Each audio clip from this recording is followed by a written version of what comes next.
All right, Detroit Lions roster is in, the 53-man roster. And look, I was told this morning that I guess Lions fans need a moment of therapy here. And the reason is not because of who they cut. It's because of who they kept. This Will Harris movement, or anti-Will Harris movement, is a thing. There's a spokesman for it. Take me inside the psychology of, because I'm not there. Like, look, you can't have a Pro Bowler at every spot on a roster, right? Yeah. It's not possible. And I'll do what I always do in these scenarios. I'll ask the people, then who? Right? Because this is the news. There were no great shocks to me. It was pretty much on brand with what I thought. Here's the one thing. With the time that's been invested with Will Harris, it doesn't cost you anything, correct, Neil? Right? It doesn't cost you. But minimal. The time that's minimal, but the time that you put in, they might have played as well as Will Harris in the coach's eyes, but not better.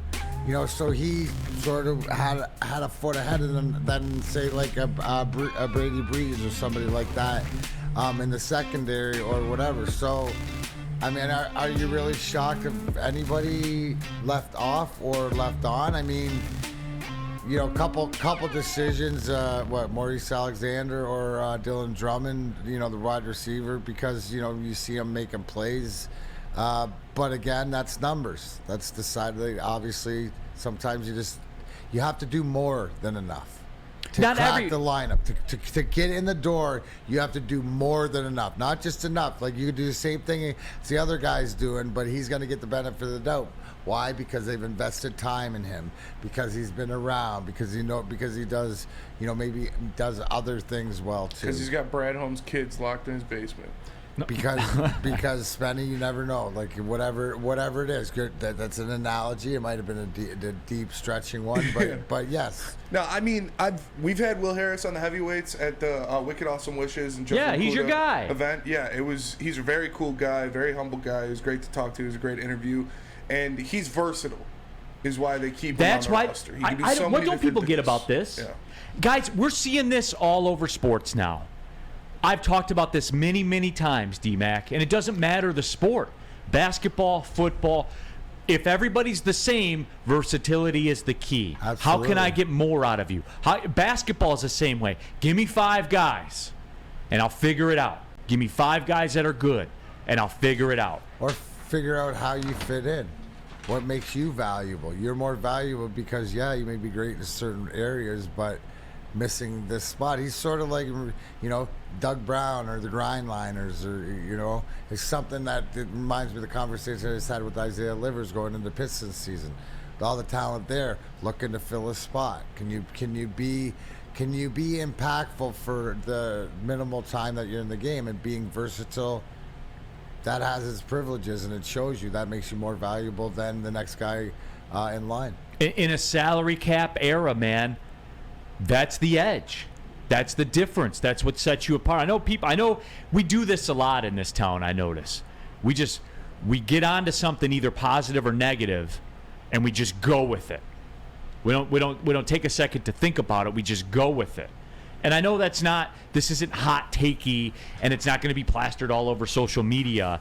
It's just going to be, for me, I'm going to choose my rivals better than that. You should choose your rivals better than that. And you can choose it at Woodward Sports Network, because Woodward Sports, Resident Sparty, myself, and Walmart Wolverine Flannel Sam go head-to-head in Woodward Sports' latest show, Woodward Rivals. Make sure you guys check it out, because tune in to Woodward Sports' YouTube channel for the premiere Thursday, August 31st, tomorrow, from 7 a.m. to 8 a.m. It's going to be weekly Thursday at that time spot. Don't miss the most anticipated Michigan versus Michigan State show Detroit has to offer, Woodward Rivals.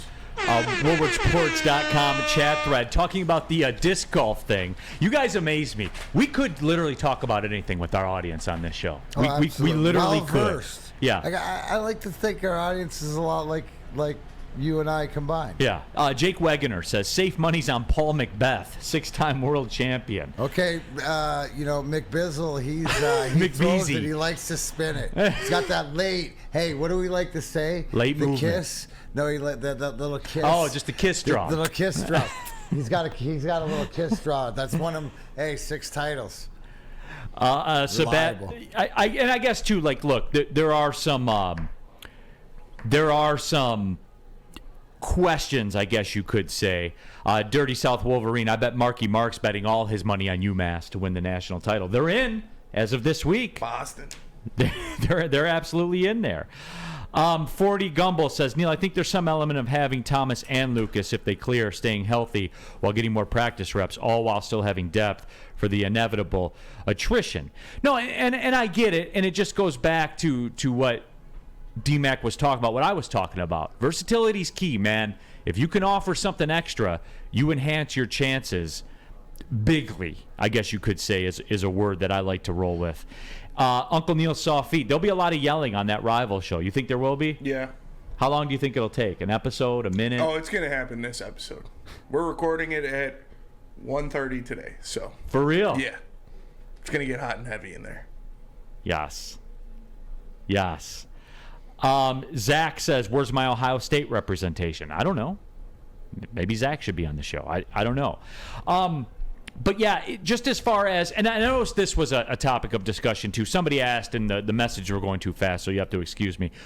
They do only have 2 running backs right now, which is not odd because they don't play tonight against Kansas City. Not Rod, odd. Odd. You have 2 running backs. Odd.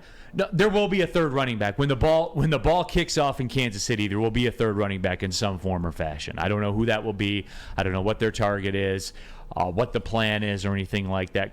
The Craig Reynolds era, I don't feel as though is over with the Detroit Lions. I think my question would be: are you afraid to lose anybody that you cut off your roster of getting picked up elsewhere? You mentioned, it'd be nice to see Chase Lucas or a couple of these guys, Craig Reynolds or whatever, on the practice squad, but do they have an opportunity to get picked up because of what we saw or other teams saw, do you think?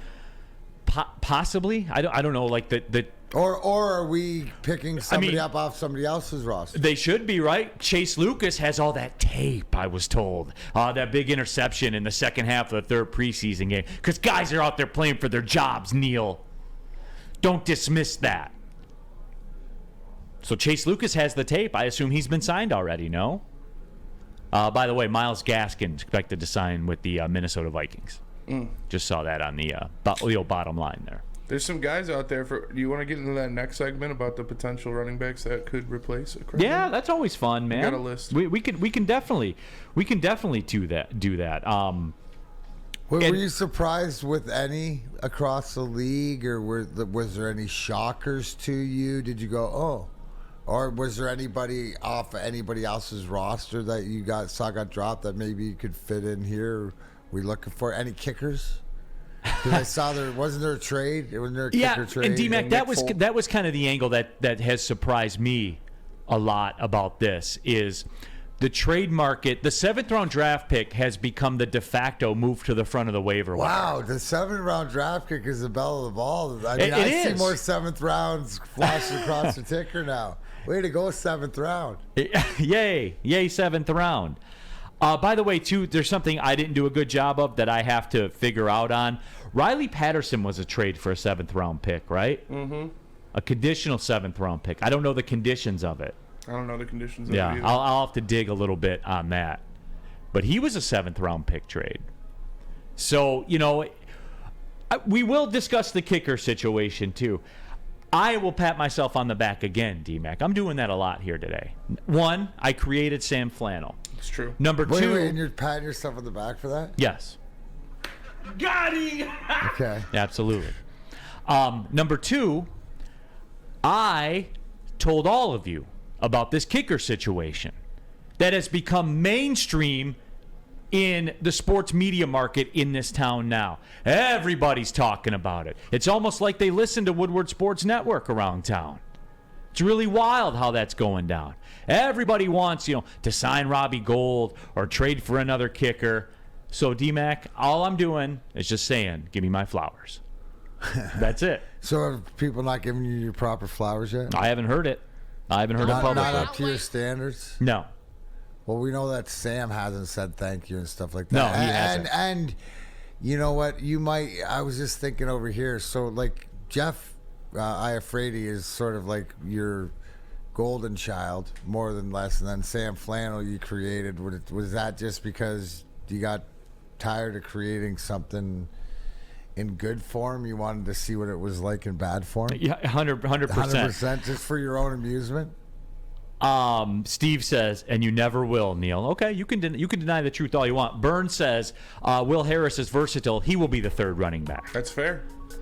Problem solved. Next. All right, let's do a deep dive. Chief secondary. Yeah.